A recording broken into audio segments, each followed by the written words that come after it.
Agar siz pensiyangizni Xalq banki, Agrobank yoki O'zmilliy bank kartasi orqali olayotgan bo'lsangiz, bu videoni albatta oxirigacha ko'ring. Chunki bugun men tushuntiradigan ma'lumot nafaqat hozir pensiya olayotganlarga, balki yaqinlari, ota-onasi, buvisi yoki bobosi pensiya oladigan har bir oilaga tegishli. Bu yerda gap oddiy bank kartasi haqida emas, pensiya pulingiz vaqtida tushishi ushlanib qolmasligi, kartangiz bloklanib qolmasligi va keraksiz ovora bo'lmaslik haqida ketadi. Men bu mavzuni imkon qadar sodda, lekin batafsil tushuntiraman. Chunki ko'pchilik pensiya tushmay qoldi. Bank kartam ishlamayapti. Menga boshqa bankka o'ting deyishyapti. Plastik almashtirish kerak emish degan gaplarni eshitib xavotirga tushmoqda. Shuning uchun hozirroq kanalga obuna bo'ling, videoga like bosing va yaqinlaringizga ham yuboring. Ayniqsa pensiya oladigan insonlar bu ma'lumotni bilishi juda muhim. Avval qanday edi? Oldin ko'pchilik pensiyasini asosan ma'lum banklar orqali olardi. Masalan, Xalq banki orqali pensiya olish yillar davomida odatiy holga aylangan edi. Chunki pensiya tizimi, nafaqa to'lovlari, ijtimoiy to'lovlar ko'p holatda shu bank bilan bog'liq bo'lgan. Keyin Agrobank, O'zmilliy bank va boshqa banklar orqali ham pensiya olish ommalashdi. Odamlar kartaga pul tushishini kutardi. Bankomatdan naqdlashtirardi yoki do'konda karta orqali to'lov qilardi. Hozir esa vaziyat biroz o'zgargan. Pensiya tizimi raqamlashtirilmoqda, banklar o'rtasida raqobat kuchaymoqda. Pensionerning o'zi qaysi bank orqali pul olishini tanlash imkoniyati kengaymoqda. Bu yaxshi tomoni, lekin shu bilan birga ayrim noaniqliklar ham paydo bo'lyapti. Masalan, kimdir endi faqat bitta bank orqali olish mumkin deb o'ylaydi. Kimdir agar bankni almashtirsam pensiyam yo'qolib qoladi deb qo'rqadi. Kimdir esa kartasi muddati tugaganini bilmay, pensiya tushgan bo'lsa ham pulni ishlata olmay qoladi. Men eng muhim narsani aniq aytaman. Pensiya sizning qonuniy daromadingiz. Bank esa faqat shu pulni sizga yetkazib beruvchi vosita. Ya'ni siz Xalq banki orqali olasizmi? Agrobank orqali olasizmi? O'zmilliy bank orqali olasizmi yoki boshqa ruxsat etilgan bank orqali olasizmi? Asosiy masala pensiya tayinlanganligi va to'lov tizimida ma'lumotlaringiz to'g'ri yuritilishidir. Bank almashgani bilan pensiya huquqingiz bekor bo'lib qolmaydi. Lekin ariza, karta, hisob raqam va shaxsiy ma'lumotlarda xatolik bo'lsa, pul kechikishi yoki vaqtincha ushlanib qolishi mumkin. Endi kimlar albatta e'tibor berish kerakligini tushuntiraman.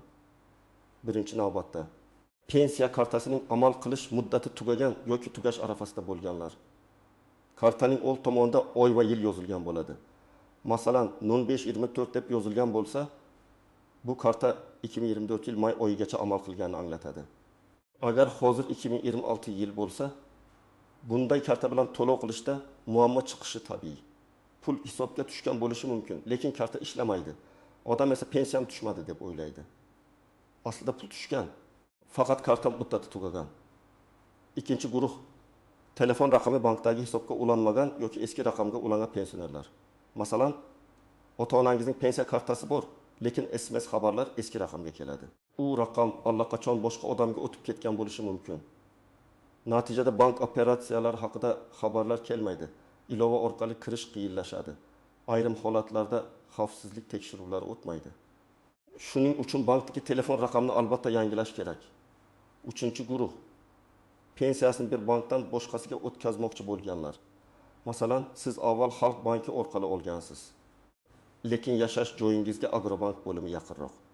Yoki O'zmilliy bank kartasi sizga qulayroq, bankomat ko'proq, mobil ilovasi ishlatishga osonroq. Bunday holatda bankni almashtirish mumkin, lekin buni og'zaki gap bilan emas, rasmiy ariza bilan qilish kerak. Agar siz faqat yangi karta ochib qo'ysangiz, pensiya avtomatik o'sha kartaga tushib qolmaydi. Pensiya to'lovini qaysi hisobga yo'naltirish bo'yicha ma'lumot tegishli tizimda yangilanishi kerak. Keling, oddiy misol qilaman. Toshkent viloyatida yashaydigan bir pensioner har oy 1 million 200 ming so'm pensiya oladi. U avval Xalq banki kartasidan foydalangan. Keyin o'g'li unga boshqa bankdan yangi karta ochib bergan. Otta endi pensiyam shu kartaga tushadi deb o'ylagan. Lekin ariza berilmagan, pensiya to'lov tizimidagi hisob raqam o'zgarmagan. Natijada pul avvalgi bankdagi hisobga tushishda davom etadi. Ota esa yangi kartani tekshiradi. Unda pul yo'q.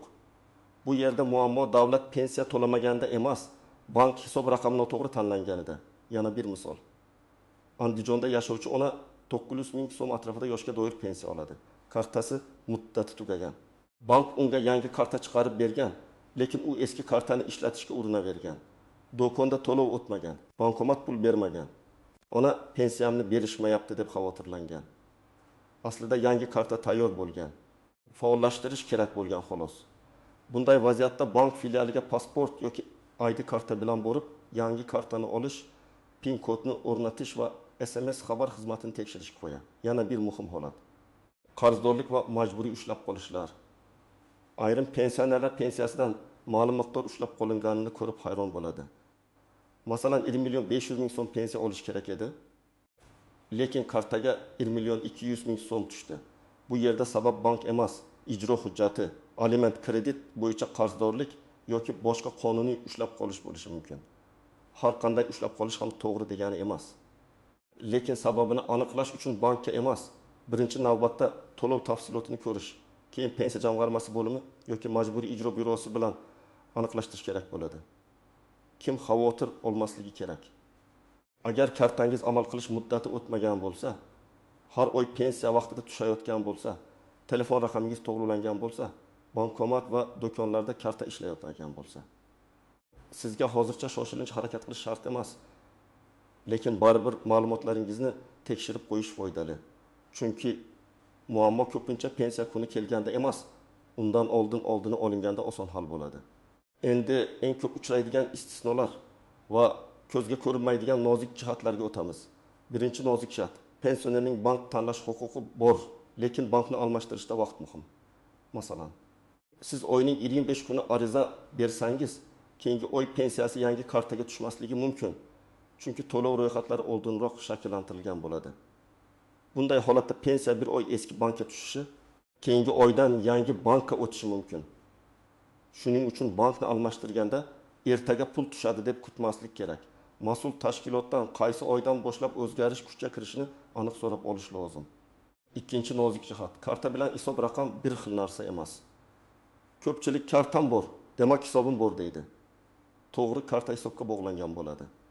Lekin pensiya tushadigan rekvizitda aynan bank MFOX hisob raqam. Karta egasining FH va shaxsiy ma'lumotlari muhim.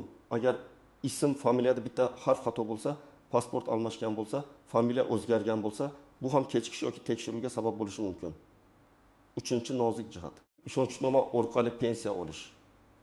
Ba'zi pensionerlar kasalligi, yoshi yoki harakatlanishi qiyinligi sababli bankka o'zi bora olmaydi. Bunday holatda yaqin qarindoshi ishonchnoma asosida yordam berishi mumkin. Lekin ishonchnoma muddati notarial tasdiqlanishi va bank talablari to'g'ri bo'lishi kerak. Muddati tugagan ishonchnoma bilan bank pul bermaydi. Bu bankning injiqligi emas, xavfsizlik talabi. Chunki pensiya egasining puli boshqa odamga berilayotgani uchun hujjat aniq va amalda bo'lishi shart. To'rtinchi nozik jihat: pensioner vafot etgandan keyingi to'lovlar. Bu og'ir mavzu, lekin bilish kerak. Agar pensioner vafot etsa, uning nomiga tushgan pulni ishlatish masalasida qonuniy tartib bor. Yaqinlari karta uyda turibdi, PIN kodini bilamiz deb pul yechib olishi to'g'ri bo'lmasligi mumkin. Keyinchalik ortiqcha to'langan summa meros masalasi yoki qaytarish talabi chiqishi ehtimoli bor. Shuning uchun bunday vaziyatda pensiya jamg'armasi va bankka murojaat qilib, tartibni qonuniy hal qilish kerak. 5-nozik jihat: firibgarlik. Hozir ayrim firibgarlar pensionerlarga qo'ng'iroq qilib, kartangiz yangilanadi, pensiyangiz to'xtab qolmasligi uchun kodni ayting. Xalq bankidanman, Agrobankdanman, O'zmilliy bankdanman deb SMS kod, karta raqami, PIN kod yoki ilova parolini so'rashadi. Men qat'iy ogohlantiraman, hech qaysi bank xodimi sizdan telefon orqali PIN kod, SMS kod, to'liq karta ma'lumotlari yoki ilova parolini so'ramaydi. Agar shunday qo'ng'iroq bo'lsa, darhol suhbatni to'xtating.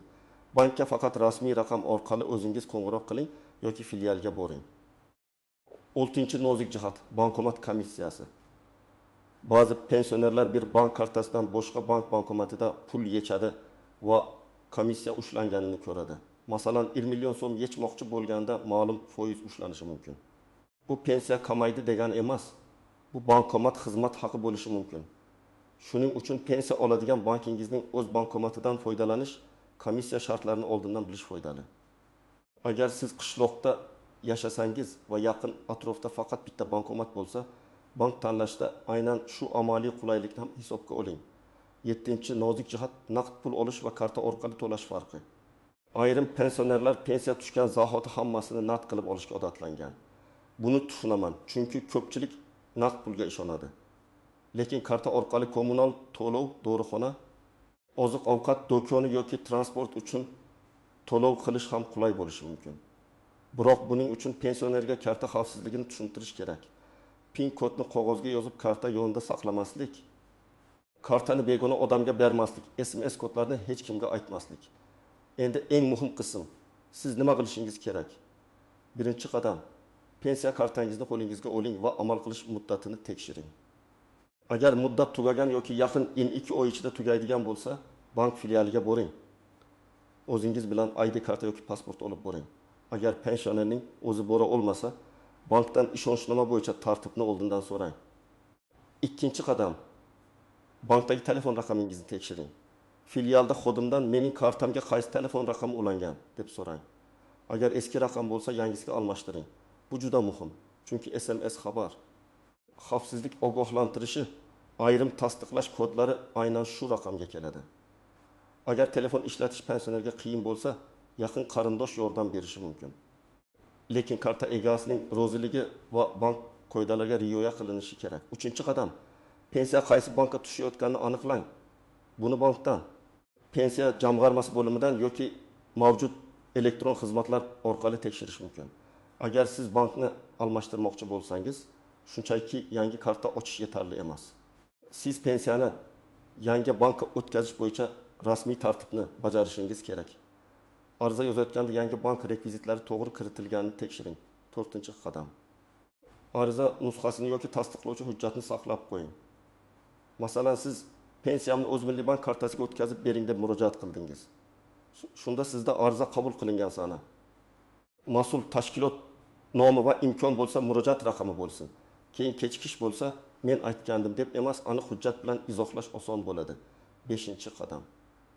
Pensiya tushadigan kuni kartangizni bir necha marta bankomatga tiqib tekshirmang. Ba'zan pul tushishi kun davomida bosqichma-bosqich amalga oshadi.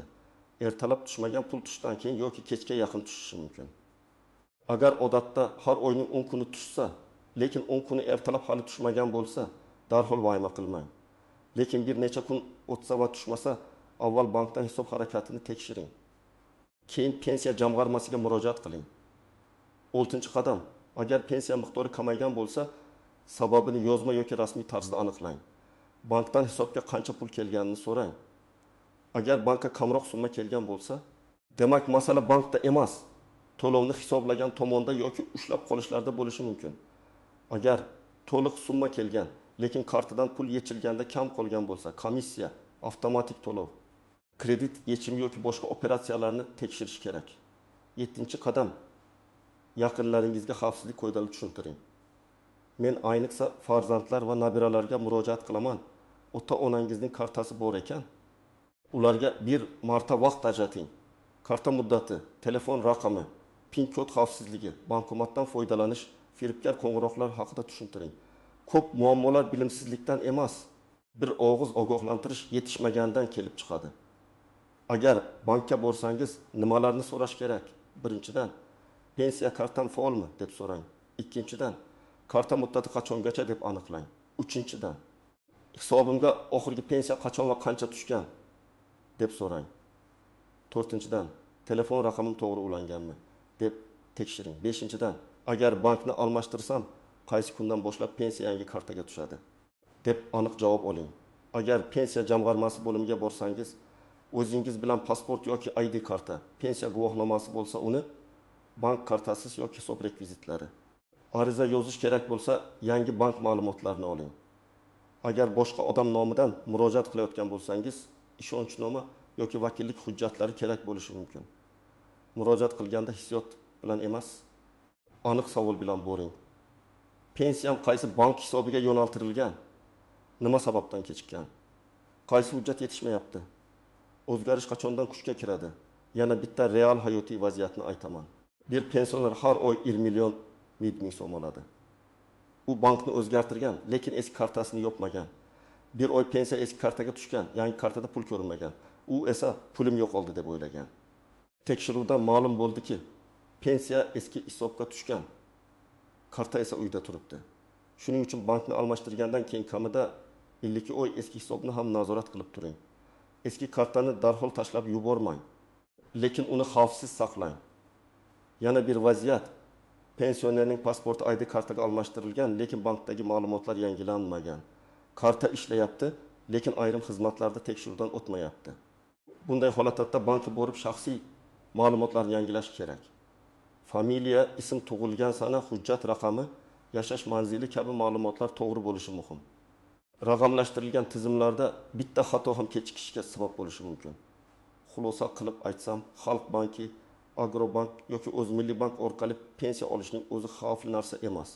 Muhim jihat shuki, kartangiz faol bo'lsin, muddati o'tmagan bo'lsin, telefon raqamingiz to'g'ri ulangan bo'lsin, pensiya qaysi hisobga tushayotgani aniq bo'lsin va firibgarlarga hech qanday kod bermang. Bank faqat vosita, pensiya esa sizning qonuniy haqqingiz. Agar pensiya kechiksa, vahima qilmang. Avval bankdan hisobni tekshiring. Keyin pensiya jamg'armasiga murojaat qiling.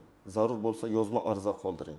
Agar bankni almashtirmoqchi bo'lsangiz, rasmiy tartibni bajaring va qaysi oydan boshlab o'zgarishini aniq bilib oling. Siz pensiyangizni qaysi bank orqali olyapsiz? Xalq bankimi, Agrobankmi, O'zmilliy bankmi yoki boshqa bankmi? Izohlarda yozib qoldiring. Sizda pensiya kechikishi, karta almashishi yoki bankdagi muammo bo'lganmi? Tajribangiz boshqalarga ham foydali bo'ladi. Videoga like bosing, kanalga obuna bo'ling va bu videoni pensiya oladigan yaqinlaringizga yuboring.